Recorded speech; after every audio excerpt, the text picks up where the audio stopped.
यह कहानी एक लाडो चिड़िया की है। वो अपने 7 प्यारे प्यारे बच्चों के साथ थी कि तभी अचानक से जंगल में तेज हवाएं चलने लगती है और तूफान आ जाता है। लाडो चिड़िया का घोंसला तूफान में उड़ जाता है। मम्मी, इस अचानक आए हुए तूफान ने हमारा सारा घोंसला, अब हम कहाँ जाएंगे? बच्चों, तुम चिंता मत करो, मैं तुम्हें मीनू मौसी के घर छोड़ कर आती हूँ। जब मैं हमारा घोंसला फिर से बनाऊंगी तब मैं तुम सबको वापस ले आऊंगी। नहीं मम्मी, हम आपको हमारा घोंसला बनाने में मदद करेंगे। हमें नहीं जाना मीनू मौसी के घर। बच्चों, तुम अभी बहुत छोटे हो और अभी सर्दियों का मौसम चल रहा है। तुम सब बाहर रहोगे तो तुम सबको ठंड लग जाएगी, इससे तुम बीमार पड़। इसीलिए घोंसला बनाने तक तुम मीनू मौसी के यहाँ पर रहो। इतना बोलकर लाडो अपने सारे बच्चों के साथ थोड़ा अनाज लेकर दूसरे जंगल चली जाती है। शाम होने तक माँ और बच्चे मीनू मौसी के घर आ जाते हैं। लाडो मीनू मौसी के घर का दरवाजा खटखटाती है। मीनू मौसी, जल्दी से दरवाजा खोलिए। लाडो बहुत देर तक मीनू मौसी के घर का दरवाजा खटखटाती रही, लेकिन मौसी ने दरवाजा नहीं खोला। अरे लाडो, तुम यहाँ पर कैसे? क्या बताऊं बुलबुल बहन, लाडो सारी बातें बुलबुल चिड़िया को बता देती है। इसीलिए मैं मीनू मौसी के यहाँ पर आई हूँ, लेकिन मौसी तो यहाँ पर नहीं है। वो 2 दिन पहले अपनी बेटी से मिलने के लिए जंगल से बाहर गई है। चलो लाडो, अब मैं चलती हूँ, मुझे अनाज लाने के लिए बाहर जाना है। ठीक है बुलबुल चिड़िया वहाँ से चली जाती है। लाडो अब बहुत परेशान हो जाती है। पता नहीं अब मीनू मौसी वापस कब आएंगी। अब बच्चों को लेकर मैं किसके घर जाऊं? इस पूरे जंगल में एक मीनू मौसी ही थी, जिनके घर मैं बच्चों को कुछ दिनों के लिए वहाँ पर छोड़ सकती थी। बुलबुल चिड़िया का घोंसला भी बहुत छोटा है। अब तो थोड़ी देर में रात भी होने वाली है। तभी अचानक जोरदार बारिश शुरू हो जाती है। लाडो और बच्चे जल्दी से वहाँ से उड़कर एक अनजान पक्षी आ जाते हैं। लाडो घर का दरवाजा खटखटाती है। आप सब कौन हो और यहाँ पर क्या कर रहे हो? क्यों मेरे घर का दरवाजा खटखटाया? भैया जी, मेरा नाम लाडो है और ये है मेरे बच्चे। मैं पास वाले सुंदरवन जंगल से आई हूँ। मैं यहाँ पर मीनू मौसी के घर आई थी, लेकिन वो तो घर पर नहीं है और अचानक से ये जोरदार बारिश भी शुरू हो गई है। क्या आप थोड़ी देर के लिए बारिश रुकने तक आपके घर में हमें पनाह दे सकते हो? मैं बारिश रुकते ही मेरे बच्चों चली जाऊंगी। रुको चिड़िया, तुम्हें घर के अंदर लेने से पहले मैं अपनी पत्नी गोरी से पूछ लेता हूँ। कालू जी, इतनी तेज बारिश में कौन आ गया है बाहर? बाहर मीनू मौसी के कोई रिश्तेदार आई है। मीनू मौसी तो घर पर नहीं है, इसीलिए बारिश बंद होने तक हमारे घर में पनाह मांग रही है। उसके साथ बच्चे भी है। अरे नहीं कालू जी, मैं नहीं दे सकती हमारे घर में आसरा। जाओ, आप उस चिड़िया को मना कर दो। गोरी, उसके पास एक पोटली भी है, लगता है उसमें अनाज है। तुम एक बार जाकर उससे बात तो कर लो। क्या क्या कहा? पोटली? रुकिए, मैं अभी जाती हूँ। सुन रही चिड़िया, मैं अपने घर में किसी को भी फ्री में रहने नहीं देती। तुम्हें बदले में मुझे कुछ तो देना होगा, तभी मैं तुम्हें घर के अंदर आने दूंगी। मेरी इस पोटली में अनाज है, आप इसमें से थोड़ा ले लो, लेकिन हमें आपके घर में थोड़ी सी जगह दे दो। तुम सब घर में आ सकते हो और अंदर आते समय अपने पैर पोंछ कर आना। मुझे मेरा घर गंदा और गीला नहीं करना।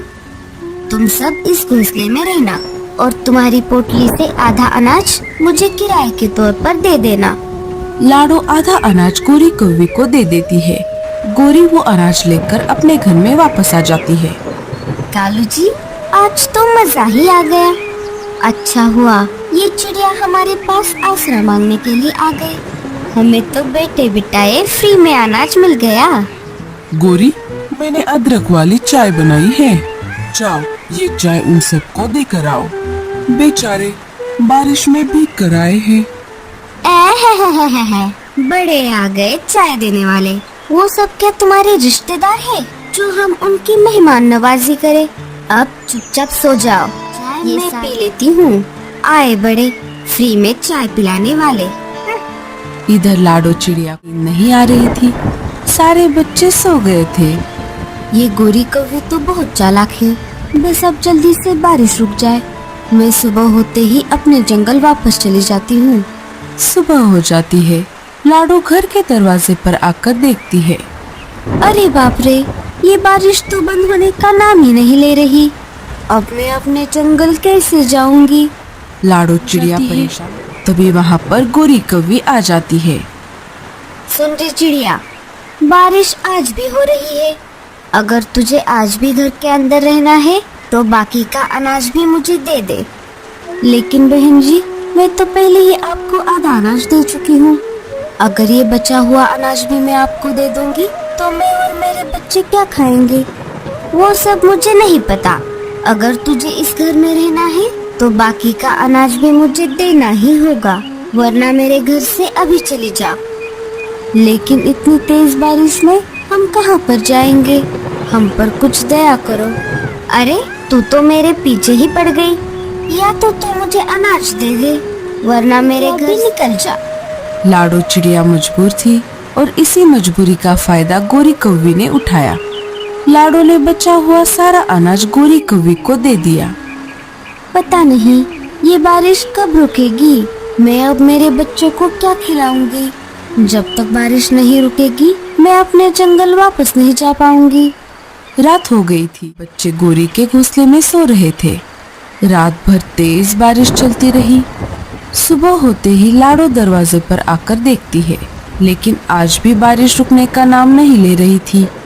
तभी गोरी कौवी लाडो के सारे बच्चों को दरवाजे पर लेकर आती है। तुम्हारे पास मुझे देने के लिए अब कुछ भी नहीं है, इसीलिए तुम तुम्हारे बच्चों को लेकर यहाँ से चले जाओ। आपने हमारा सारा अनाज तो ले लिया, कृपया करके बारिश रुकने तक हमें घर में रहने दो। इतनी तेज बारिश में हम कहाँ पर जाएंगे? है बड़ी आई बारिश रुकने तक रहने वाली। मैंने क्या धर्मशाला खोल कर रखी है जो फ्री में तुम्हें रहने दूं? अगर तुम्हें मेरे घर में रहना है अनाज तो देना ही पड़ेगा। लाडो और बच्चे बारिश में भीग रहे थे। मम्मी, अब हम कहाँ जाएंगे? हमें बहुत ठंड लग रही है। ये बारिश का पानी तो बहुत ठंडा है। चलो बच्चों, हम किसी और पक्षी के घर जाकर मदद मांगते हैं। लाडो और बच्चे वहाँ से निकल जाते हैं और थोड़ी दूर आने पर उन्हें एक और घर दिख जाता है। वो उस घर के पास रुक जाते हैं। लाडो उस घर का दरवाजा खटखटाने ही वाली थी, तभी वो खिड़की से अंदर झांक कर देखती है। अरे बाप रे, ये तो शिकारी चील का घर है। अगर इस घर के अंदर चली गई तो ये हम सबको खा जाएगा। लाडो और बच्चे चुपके से वहाँ से निकल जाते हैं। लगातार बारिश में भीगने की वजह से बच्चों को तेज बुखार आ जाता है। लाडो और बच्चे एक बड़े पेड़ के नीचे रुके हुए थे। अब मैं क्या करूं? मेरे बच्चों को तेज बुखार आ गया है। इस जंगल में मैं और किसी को भी नहीं जानती। लाडो रोने लगती है। तभी वहाँ पर रानो चिड़िया आ जाती है। अरे बहन, तुम सब इस तेज बारिश में बाहर क्या कर रही हो? तुम्हें मैंने इस जंगल में पहले कभी नहीं देखा। क्या तुम रास्ता भटक गई हो? लाडो सारी बातें रानो चिड़िया को बता देती है। तुम चिंता मत करो बहन, मैं तुम्हारी मदद करती हूँ। आओ मेरे साथ। रानो सबको साथ लेकर अपने घर आ जाती है। पहले इस कंबल से अपने बच्चों को ढक दो। मैं तुम सबके लिए अदरक और इलायची वाली चाय लाती हूँ। रानो सबके लिए चाय लाती है, लेकिन बच्चे चाय नहीं पी रहे थे क्योंकि उनका शरीर बुखार से तप रहा था। बहन जी, बच्चों का बुखार तो बढ़ता ही जा रहा है। मैं अभी जाकर डॉक्टर उल्लू चाचा को बुला कर लाती हूँ। उल्लू चाचा बच्चों की जांच करते हैं। बच्चों को बहुत ठंड लगी है, मैं कुछ जड़ी बूटी दे रहा हूँ। आप ये इन्हें समय पर खिला देना और जितना हो सके इन बच्चों को गर्म रखना। चाचा, आपकी फीस कितनी हुई? रानू चिड़िया, जिस हालत में ये माँ और बच्चे तुम्हारे घर आसरा लेने के लिए आए हैं, उस हालत में मैं इनसे कैसे फीस ले सकता हूँ? आपका बहुत बहुत शुक्रिया चाचा। कोई बात नहीं, अब मैं चलता हूँ। रानो बहन, आपका बहुत बहुत शुक्रिया जो आपने मेरी इस मुश्किल हालत में मदद की, वरना मेरे बच्चों का क्या होता। नहीं नहीं लाडो बहन, इसमें शुक्रिया कैसा, ये तो मेरा फर्ज था। हमें मुश्किल वक्त में एक दूसरे के काम आना चाहिए। कुछ दिन ऐसे ही गुजर जाते हैं और बारिश भी रुक जाती है। रानो बहन, मुझे जाने का तो मन ही नहीं कर रहा, लेकिन अब मुझे चलना चाहिए। आपके साथ रहकर बहुत अच्छा लगा। लेकिन आपका घर तो टूट गया था, तो आप कहाँ पर रहोगी? पहले मैं अपना घोंसला फिर से बना लूंगी, तब तक आप मेरे बच्चों को अपने घर में रखो। घोंसला बन जाने के बाद मैं इन्हें लेकर जाऊंगी। लाडो बहन, चाहे तो आप मेरे घर के पास ही अपना घर बना सकती हो। मम्मी, रानो आंटी सही कह रही है, हमें उस जंगल में वापस नहीं जाना चाहिए। वहाँ तो आए दिन तूफान आता जाता रहता है और हमारा घोंसला टूट जाता है। आप भी रानो आंटी के जैसा लकड़ी का घर बना लो, फिर हमारा घर नहीं टूटेगा। अरे बेटा, मुझे तो लकड़ी का घर बनाना नहीं आता। अरे लाडो बहन, तुम चिंता मत करो, मैं तुम्हारे लिए लकड़ी का मजबूत घर बना दूंगी। मुझे लकड़ी का घर बनाना आता है। आप बस जंगल से लकड़ियाँ लाकर मुझे दे दो, मैं घर बना दूंगी। लाडो चिड़िया जंगल जाकर लकड़ियाँ इकट्ठा कर कर ले आती है और रानो चिड़िया उन लकड़ियों का घर बनाती है। 2-3 दिनों में उनका लकड़ी का घर बनकर तैयार हो जाता है। रानो बहन, आपका फिर से बहुत बहुत शुक्रिया। आपने हमारे लिए इतना सुंदर, प्यारा और मजबूत लकड़ी का घर बना दिया।